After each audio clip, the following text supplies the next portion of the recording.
physicians are leaving the workforce in droves. I believe the most recent statistic is 1 in 5 physicians has a plan to depart within 5 years. And that's part of the reason I'm still a clinical practitioner, because that statistic bothers me so much. So I'm still a part-time gastroenterologist.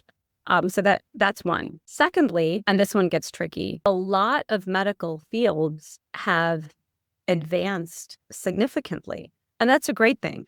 There should be drug discovery. There should be advancements in fields, and it's a beautiful thing to witness. But that means that patients require not just specialty care, but sub-specialty care. For example, in my world, and in my previous world of gastroenterology only, my colleagues, phenomenal specialists in the world of liver disease or biliary endoscopy, they're not the ones to treat Crohn's, and they send the patient to me. So even though we're all board certified gastroenterologists to the rest of the world, when you are referring a patient, the patient has to see the correct tertiary specialist. That's hard to do if you live in the rural community and your community GI doctor is bombarded with very complex disease. Getting that patient to the right physician is a huge challenge. So when I say access here, I'm specifically talking about the patient who needs to drive 3 hours to see that tertiary specialist.